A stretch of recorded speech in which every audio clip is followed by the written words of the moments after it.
as Heather introduced me, I'm Rob Coneybeer. I'm with Shasta Ventures. I'm a founder of Shasta Ventures. We started the firm about 10 years ago out in Silicon Valley.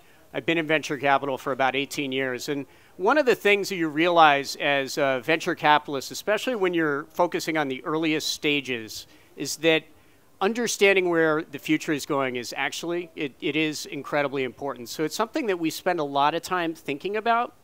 And one of the things that people don't think about as much is it is just as dangerous to be wrong about timing and to be too early as it is to be too late. Too late, you have a lot of competition. Too early, you don't have a market. The product's too expensive. You can't get the price points where they need to be. So the key in predicting the future and building a great company is to get the timing exactly right. So for those of you that might have sat in on today's talk, could you raise your hand if you saw the lightning talk earlier? Okay, I'm assuming, can you raise your hand if you slept in and missed it? Yeah, okay. All right, so I'll recap this so that people have a general idea of the proposition of what did I mean when I said the future of technology is predicted by Dungeons and Dragons and not Star Trek. Well, the framework for this is that whether you're an entrepreneur, whether you're an investor, this is what you need to think about.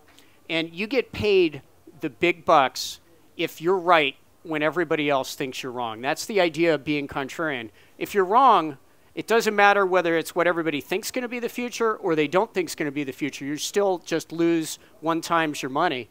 But if you're right, to get to the 20x, you really need to find things that people don't see that are contrarian, but you also have to be right.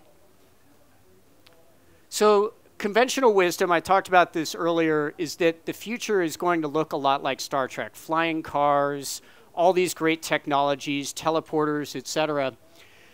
You'd have star drives and all these things, but the reality is the energy requirements are way too high to build these things, and that's what I talked about earlier today.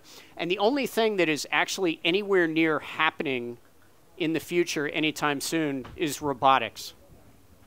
Now, at the same time, if you take a look at Dungeons and Dragons and you look at the key plot elements for Dungeons and Dragons, it's all about enchanted objects. It's all about using technology and wireless to make things happen around you.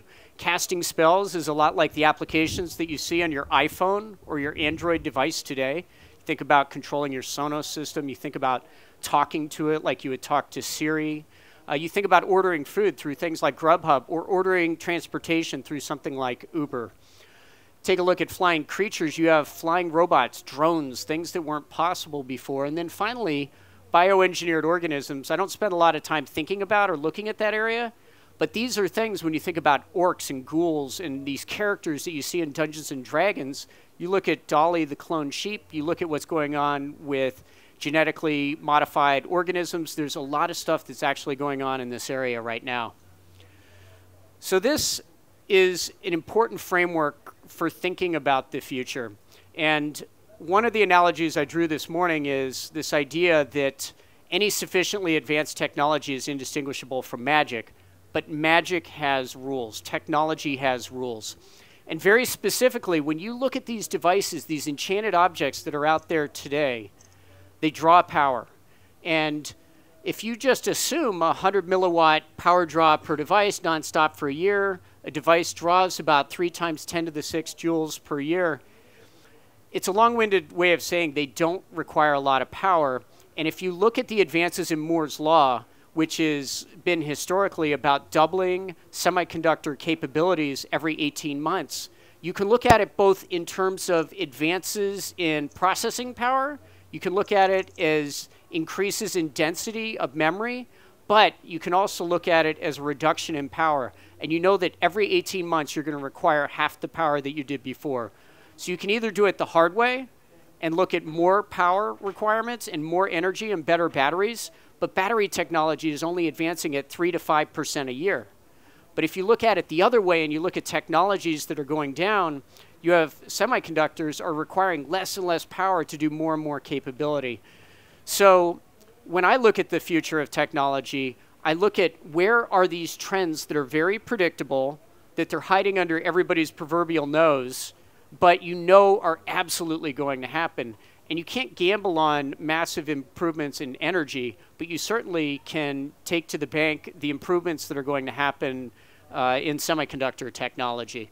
So the end of the talk talked about how all these things are true, the indistinguishable from magic, and it comes around to the mystery of life for entrepreneurs. And the mystery of life for entrepreneurs is, how do I create and evaluate an idea for a new company? And whether, how many people in this room have started or are thinking about starting a company? Raise your hand. So how many people have asked themselves this question? Nobody? Come on, everybody has to, right? But do people really talk about this? I mean, you have this vision of entrepreneurs that are out there and they have this idea, but when you have the idea, it goes back to what I was talking about at the beginning. You actually have to be right. Being right really, really matters. And being in a place where the boulder is rolling downhill and all you're doing is accelerating the boulder is incredibly important. So as an entrepreneur, you have to think about, how do you know what's going to happen in the future, and how do you get the timing right? How do you create that idea, and then how do you evaluate that idea? And that's what I'm going to talk about.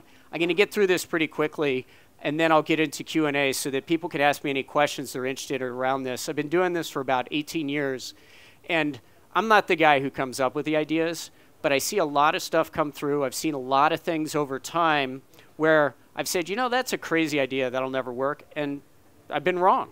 And I have seen over time there are some patterns, there are some ways that you can think about this, and I'm just going to share some of the points of view that I've heard from leading entrepreneurs over time.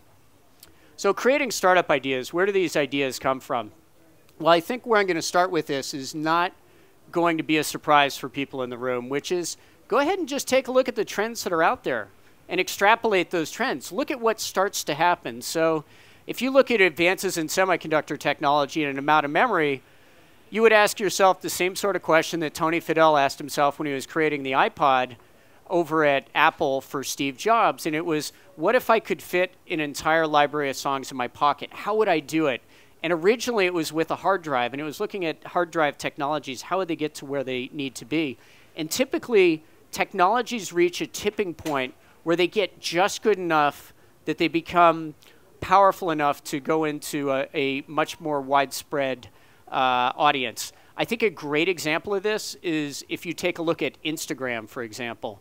Instagram was the perfect company to be able to harness the capabilities of the iPhone camera that had just gotten good enough and was just ubiquitous enough to reach a tipping point where anybody could use that phone, could take a picture, go through some filters, do some basic editing that most people had never done before, and look like a professional photographer. And then it was able to marry that with this idea of envy and pride, where you could actually share it with your friends. They could see what a great photographer you are, and then they'd want to show you how great they were as well. That was part of where the social aspect came together.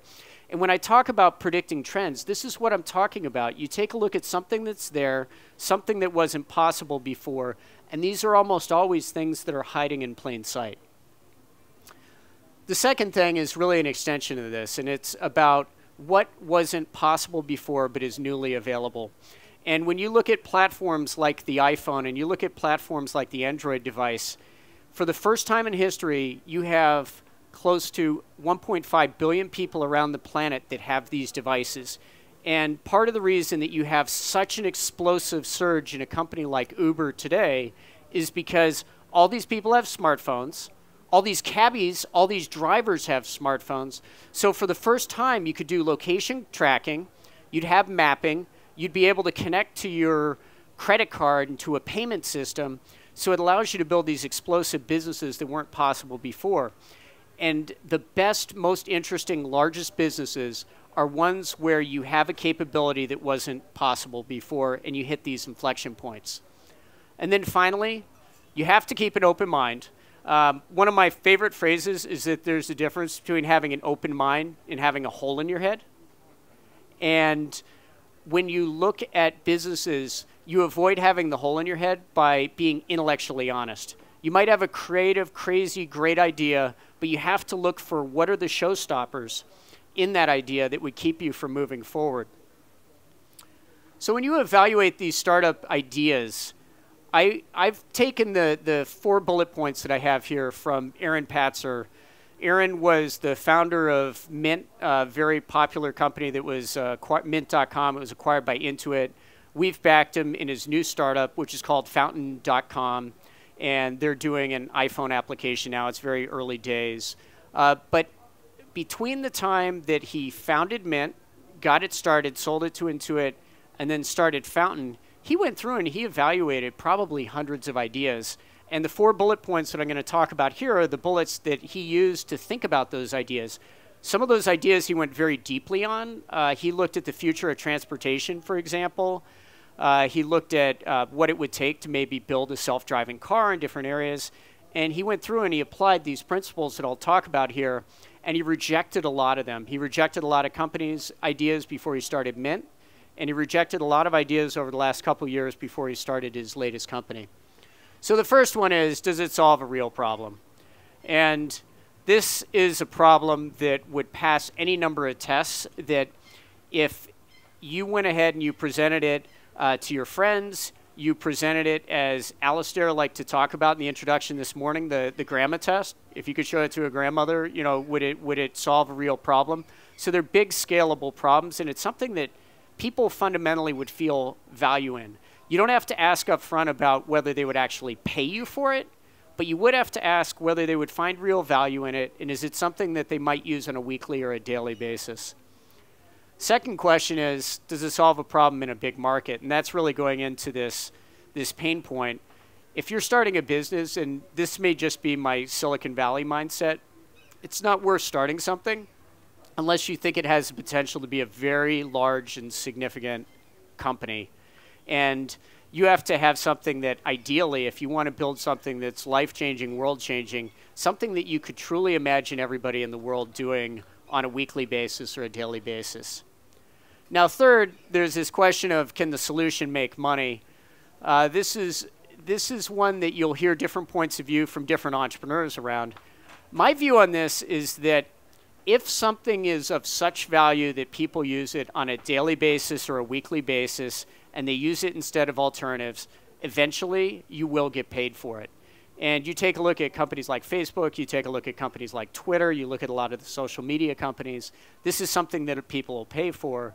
With hardware companies, you have to ask yourself the question, if I build this product and it costs $250, is it something that somebody is actually going to spend $250 on? It sounds like a simple thing, but it's an incredibly important element of deciding whether something is a good idea or not. And then finally, can you build a sustainable advantage? Can you build something that other people aren't going to come in, or large incumbents are going to come in and say, hey, thank you for the idea, really appreciate it, thank you for your service to humanity, thank you for coming up with this idea for a fitness band. Now Samsung or somebody else is going to come in, replicate this tracking band or whatever it is, and then pour billions into advertising dollars. You want to have something that has a sustainable advantage over time. So, well, it looks like we can't move forward here. Try moving back, move forward. Here we go. So another piece here, all this doesn't matter if you can't build the team that can actually make all these things happen. Very simple thing, but it's, can you code? Can you do the different pieces? And this is where I come back to the Dungeons and Dragons analogy, or if you think about World of Warcraft. To build a winning company, you have to have different characters. You have to have different people playing different roles. And what that means is, as an entrepreneur, you have to have the character attributes that you would see in Dungeons and Dragons. You have to have the intestinal fortitude, the constitution, the dexterity to be able to pivot and move. You actually do need to be smart, but you have to have this final piece, which a lot of smart people don't have, and that's called charisma. And that's because not only are you promoting your idea all the time, and when people talk about fundraising, I think fundraising is related to this. That elevator pitch that you give is incredibly important, because you're not just giving it to potential sources of capital. You're actually giving that pitch to every potential customer. You're giving it to every potential channel partner, distributor, and you're giving it to all these people you want to hire. And one of the biggest surprises for any first-time entrepreneur is they just don't realize how much time they're going to be spending on recruiting. And I don't care whether it's a crazy market, a difficult market for talent, or whether it's a market where lots of talent is available, you're going to end up spending at least half your time finding, sourcing, and recruiting talent. And this will be one of the most important things you need to do. So in order to do that effectively, you have to have had a good idea. It has to have been vetted so that when you're in those darkest days and you're hiring people and you're talking to this cast of characters that you pulled together, that you're actually convinced that you're going to be right in what you're doing. And then finally, there's this topic of luck. And everybody likes to talk about luck. And I do want to bring this up and say, how does luck play into all of this? Well, imagine a casino where you go up to the craps table. This is entrepreneurship, by the way. You go up to the craps table, and the stick man says, hey, did you bring your own dice? And you're like, why, yeah, as a matter of fact, I did. And the stick man says, well, let's use them. That's luck. Another example, okay? You know, do you get thunderstorms here in Montreal? Okay, so imagine you go out to the highest tee box in Montreal, and you know a thunderstorm is coming through, and you go out to the tee box and you start waving your 9-iron in the air. What do you think is going to happen to your odds of actually getting struck by lightning? They're going to go up. They're going to go up a lot. And in fact, you might actually be able to control it. So the best entrepreneurs create their own luck. They make these things happen. You can't guarantee these things are going to happen because life is about statistics, but you can change and you can modify things so it's likelier that you're actually going to win. So a few final thoughts, and then we'll go into, I'll take any questions that people have. First, let's go back. Focus on ideas that weren't possible before. And the biggest, most interesting companies, at least in technology, and I think that's the best area to start companies in general, tend to be in areas where they weren't possible before. I think there are plenty of businesses, like you can always go out and create a new restaurant chain and do a lot of stuff like that, but the most interesting restaurant chains tend to be leveraged somehow. So you can always find something in fashion because people always want to try the new restaurant. But what you really want to be is somebody who's created the first restaurant that ever existed. That's where you can build a very big company. Second is the one that flipped up, be intellectually honest. I think everybody in this room knows what that means. There is this myth that's out there of the entrepreneur that never gives up. Having invested for 18 years, I can tell you that a lot of the companies that I've backed over time have failed. They haven't worked out. And there's a point at which you realize, and it's a very painful moment, that it's actually better to shut the company down and for everybody to go on from the company and move on with the things they should do in their life. And also at the same time, there are companies where they reach this nadir, this very deep, dark moment where the right thing to do is to push through. And what I've found is that the best entrepreneurs, the ones that push through at that moment, they're intellectually honest with what they're doing. They're very focused on actually being right, and not right because they think it is, but right on a whole variety of things. And it's kind of like we know we're right and we're just too early, and being intellectually honest about being early and being able to prove that, this is incredibly important. And then finally, create opportunities for luck. So anyways, thank you very much. Those are my thoughts, and be happy to take any questions that people have. We can chat about any topics that people would like to cover. Go ahead. You mentioned doing things that solve a real need. But how do you define need? Like, what is the definition of need? What I need is not what you need, is not what she needs, it's not what a 10-year-old needs. So many times when I work with entrepreneurs, it's that the real need, how do you know? Well, I think defining need, going back, that's the right question. And I'm going to go back to a lot of like the mystery of life. Some of these things are, you can't answer directly, but if you're building something that's a consumer business, and this is going to come around to need, don't judge consumers, just seek understanding. So I wouldn't spend a lot of time being judgmental, like, you know, people are stupid for feeling this or wanting to do that, or, you know, why do they want to take a taxi cab when they could ride a bike, or that sort of thing. Don't be judgmental.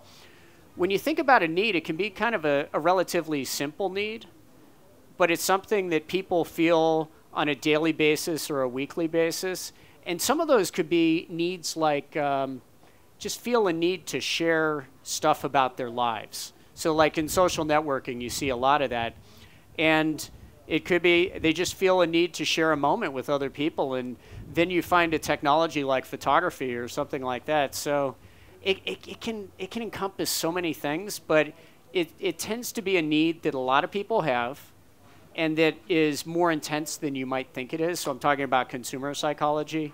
I could spend time talking about enterprise, but I suspect it would bore a lot of the entrepreneurs in this room, but there are similar things there. But it could be anything.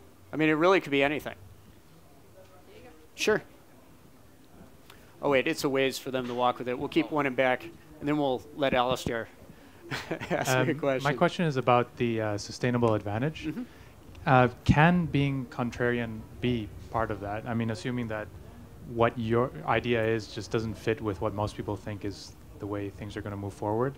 And would that be a way of getting advantage, at least in the initial stages? Yeah, I think one of the things that happens is this idea of being contrarian, I think, is often a great competitive advantage in the early stages of building something new. So quite often what happens, and we're not investors in Fitbit, but I met very early on with the Fitbit founding team, and I managed to pass 3 different times, 3 different mistakes that I made. And it was very interesting watching the reaction of the people that I work with. They're like, oh, how big a market can it be for a fitness tracker that people are going to put? And, it turns out that a lot of people are actually quite interested in it. But it wasn't obvious up front. So in the early days, you can actually have competitive advantage when something's not obvious because the people that have the need that was referred to before, they buy it. And then they start to talk to their friends, and then it starts to gather momentum. So what ends up happening is you can use that in the early days being contrarian to keep out other market entrants. But the moment that it starts to become obvious, you better think about what the other competitive advantages are going to be. Now, it could be you just happen to know how to build a better user experience. It could be that you know how to build them cheaper than anybody else. It could be that there are serious network effects to it where you want to have the Fitbit because the exercise community that it's in has more value being part of that community. So I'd say being contrarian day one can be a great source of competitive advantage, but as you grow the company, you're going to need to find other sources of advantage. Yeah. All right, wait, I think Alistair is chomping at the bit. Yeah, one quick question. Andy has great the presentation, microphone. and I got the mic, so there. Good presentation. The thing I always struggle with here, and I'd love to hear your thoughts on it, is focusing on ideas that weren't possible before makes it by definition very hard to quantify those ideas. So you're saying, come to me with a market that didn't exist. Now show me your business plan. Yeah, it's that's right. That's why I started with the mystery of life. Like so much of this is about the mystery of life. And what you'll find is it's one of those things, and I wish I could be more defined about it, but even after 18 years, it's kind of like I know it when I see it. And part of it is you'll see the same movie, and the same movie like isn't that interesting, but then there's a moment where the timing is just right. So an example of this would be historically, people were always really interested in the idea of wireless computers. Like it was something people really liked the idea of. And before Wi-Fi came along and before that became a standard, there were a lot of other companies that tried to build wireless connectivity for laptops, but what happened was it wasn't at a price point and it wasn't robust enough and it wasn't easy enough to connect that it didn't hit an inflection or a tipping point that a lot of people were going to want to have it. And as a result, when there were some companies like Aerospace and there was another company called Aruba and there were a few other companies who were building enterprise Wi-Fi equipment came along, there were a lot of people that said, hey, wireless data has never worked. Everything's always going to be wired in the enterprise. Why is anybody going to want it? And what happened is the people that made good decisions in that transition of technology, both as entrepreneurs and as investors, saw that it had reached that tipping point. Go ahead. So, Rob, you've been at it for 18 years. I've been at it just a little longer. As an investor or as an entrepreneur? Mostly as an entrepreneur, but recently as an investor, and I Okay. knew you at NEA. So over the course of the last 18 years, right, the landscape has changed profoundly. certainly in your world. Right now we have all of these accelerators. We have this thing called crowdfunding that, at least in certain parts of the world, has provided incredible access to capital. Angel networks have been mobilized. What role does a firm like Shasta play now? Where does the professional institutional venture capitalist step in as companies are working their way through who do we want to be when we grow up? What I would step back and say is just broadly defined, looking at how venture capital and the startup landscape has changed. I'd say, first of all, it's always becoming more competitive. I'd say second of all, every venture capitalist I know likes to complain. They just like to complain. Valuations are too high. Like, I think about this, and I think for 16 of the last 18 years, people bitch and moan about valuations. They always do it. It's like talking about the weather. Like, oh, look how nice it is today. You know, and the other 2 years that people weren't complaining, nobody was investing. Like, people were afraid. So what I would say is that's another observation. The third is that it is an industry that is notorious for a lot of people that are resistant to change in their own business because they're like, you know, let's disrupt everybody else's business, but our business will never get disrupted. So I love the introduction of all these new models because I think they push entrepreneurship forward. And you take a look at what Andreessen Horowitz has done, and they've built this big full-service operation. Will come in and help you with everything.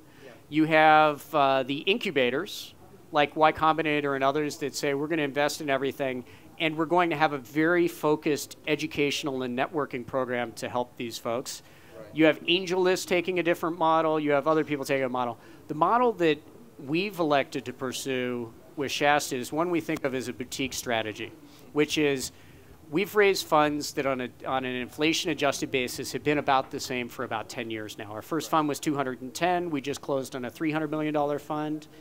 But really, if you know, everybody forgets about inflation. But it's kind of the same size fund. What we do is we say we're going to make anywhere from 8 to 12 new investments a year, and we're going to do them in areas that we go very deep on and that we understand very, very well. And within the firm, we have some people that focus on enterprise. And within enterprise, we like heavyweight SaaS in particular. There are some areas of e-commerce we like. My particular area of focus is in and around connected hardware, so these enchanted objects we've been talking about, and some areas of mobile. And in those areas, we go really deep, and we're able to help these companies, and we're a great partner that way because we understand strategy, what to do. We're going to understand that sector better than most people. So it's a very different strategy, but we're saying, look, we don't care about market share. We just care about being right in these areas that we know well. That's great. Thank you. Okay. Okay, we have one last question. Sure. I said this inside her, so she gets it. Yes. Hi. Do you believe in patents, utility patents specifically, or do you think Do they're I believe a in complete patents? waste of time? Oh, you know, it's interesting. I think you have to build patents, but I've always thought of it as something that is defensive and for horse trading. I think it's very difficult to build a business and build value around patents, so I think you have to do them. I think they're important. The idea of process patents and a lot of this other stuff, I don't have a strong point of view. I believe in trade secrets and having enough defensive patents to keep yourself out of trouble. Great. Thanks, guys. Thanks, Rob.